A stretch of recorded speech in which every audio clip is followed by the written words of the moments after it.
चलिए सीधे आपको तेलंगाना के महबूब नगर लेकर चलते हैं, जहां पर मुख्यमंत्री योगी आदित्यनाथ जनसभा को संबोधित कर रहे हैं। जय श्री राम, जय श्री राम। भारतीय जनता पार्टी के वरिष्ठ नेता, उत्तर प्रदेश से राज्यसभा के माननीय सांसद डॉक्टर के लक्ष्मण जी, मेरे बहुत पुराने मित्र और संसद में हम दोनों लंबे समय तक एक साथ थे, श्री ए.पी. जितेंद्र रेड्डी जी,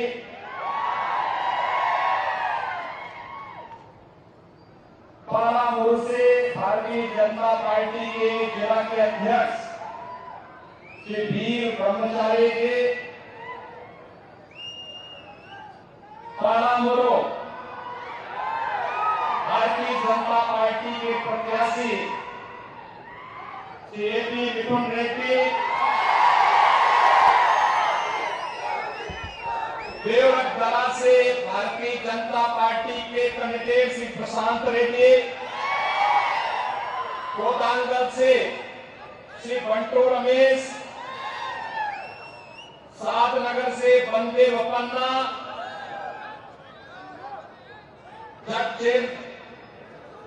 चेरला से चितरंजन दास,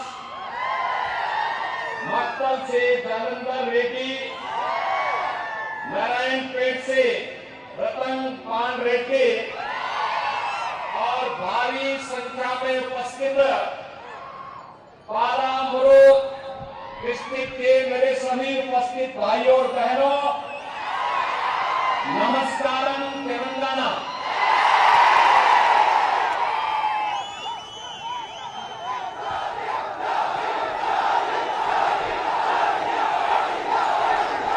भाइयों बहनों, श्री कालेश्वरम, श्रीशैलम, दक्ष रामम के रूप में त्रैलिंग के आशीर्वाद से अभिषिंचित तेलंगाना की इस पावन धरा को मैं कोटि कोटि नमन करता हूं। मुझे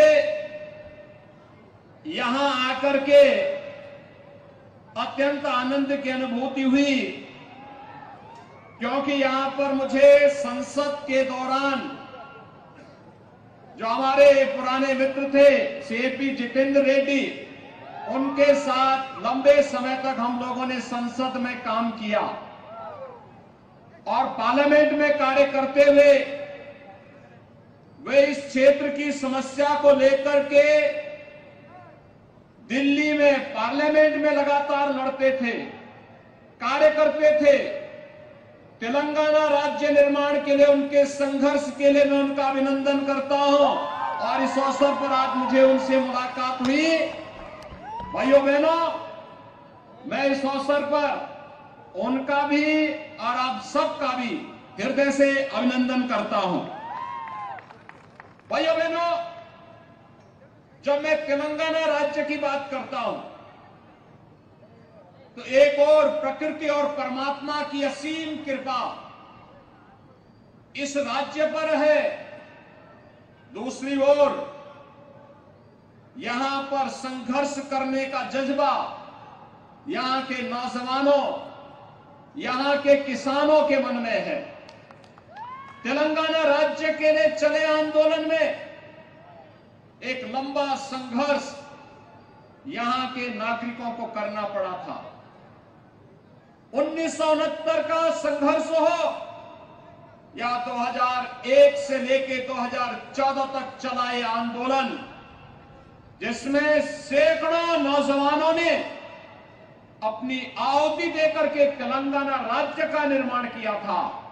लेकिन भाइयों बहनों, एक तरफ कांग्रेस तेलंगाना राज्य की भावनाओं के साथ खिलवाड़ करती रही और दूसरी तरफ तेलंगाना की सत्ता राज्य बनने के बाद जिन हाथों में आई भाइयों बहनों, केसीआर के नेतृत्व में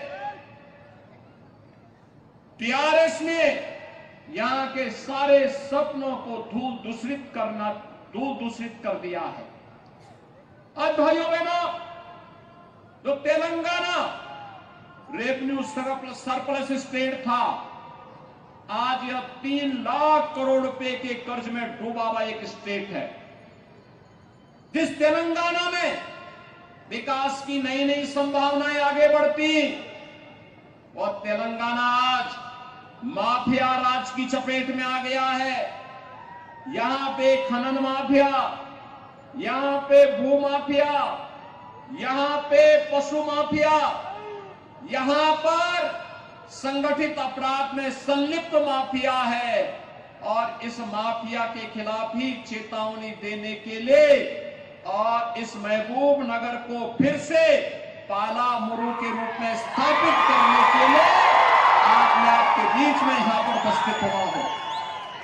भाइयों बहनों, 2017 के पहले उत्तर प्रदेश में भी यह माफिया इसी प्रकार से हावी थी। उत्तर प्रदेश में हर दूसरे तीसरे दिन एक बड़ा दंगा होता था, महीनों महीनों कर्फ्यू रहता था। उत्तर प्रदेश में माफिया हावी थे, माफिया की पैरेलल गवर्नमेंट चलती थी, आम नागरिक का कोई सुनवाई नहीं होती थी। आज मैं कह सकता हूं, उत्तर प्रदेश में प्रधानमंत्री मोदी जी के नेतृत्व में, उनके मार्गदर्शन में उत्तर प्रदेश में डबल इंजन की बीजेपी की गवर्नमेंट है। नो कर्फ्यू, नो दंगा, यूपी में सब चंगा। यूपी में कोई दंगा नहीं होता है, इसलिए 6.5 वर्ष में कोई दंगा नहीं। और माफिया और अपराधियों का उपचार क्या है, ये यूपी के बुलडोजर को चलते हुए देखते होंगे आप भी। तो भाइयों बहनों, यही उसका उपचार है। और मैं आज आपको यही कहने के लिए आया हूं, चाहे वह कांग्रेस हो या टीआरएस का बदला हुआ नाम बीआरएस, जब किसी को समय पूर्व छुट्टी की जाती है तो उसको बीआरएस दिया जाता है। और ऐसे ही केसीआर को समय पूर्व छुट्टी देनी है, इसलिए उसका नाम बीआरएस हो गया है। भाइयों बहनों, कांग्रेस हो या बीएसआर या बीआरएस, और इनका एक कॉमन फ्रेंड है एमआईएम, कॉमन फ्रेंड, जिसका काम है फेविकोल के रूप में काम करना। ये जो फेविकोल है एमआईएम के रूप में, ये तीनों एक ही थैले के चट्टे बट्टे हैं। तेलंगाना की अस्मिता के साथ खिलवाड़ करने वाले, आपकी अस्मिता के साथ खिलवाड़ करने वाले, आपकी पहचान को समाप्त करने वाले ये लोग हैं, और ये माफिया को पनपाने वाले लोग हैं। भाइयों बहनों, इन तीनों में से किसी को भी वोट जाएगा, ये तीनों ही सबल होंगे, मजबूत होंगे।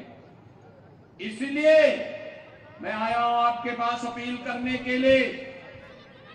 आज आपने देखा होगा, वैश्विक स्तर पर प्रधानमंत्री मोदी जी के नेतृत्व में भारत का सम्मान बढ़ा है। भारत की सीमाएं सुरक्षित हुई है। ये नया भारत है। आज 26 नवंबर है। 26 नवंबर की तिथि बाबा साहब डॉक्टर भीमराव अंबेडकर ने आज ही के दिन पर भारत का संविधान बना करके तैयार किया था। और भाइयों बहनों, संविधान दिवस के रूप में तो है ही, लेकिन याद करिए, कांग्रेस की केंद्र में सरकार थी और कांग्रेस नेतृत्व की सरकार के समय आतंकवादियों ने आज ही के दिन पर देश पर सबसे बड़ा हमला मुंबई में किया था। ये कांग्रेस के समय में आतंकी हमले होते थे, आतंकी घुसपैठ होती थी। आज आतंकी हमला या घुसपैठ नहीं हो सकता, क्योंकि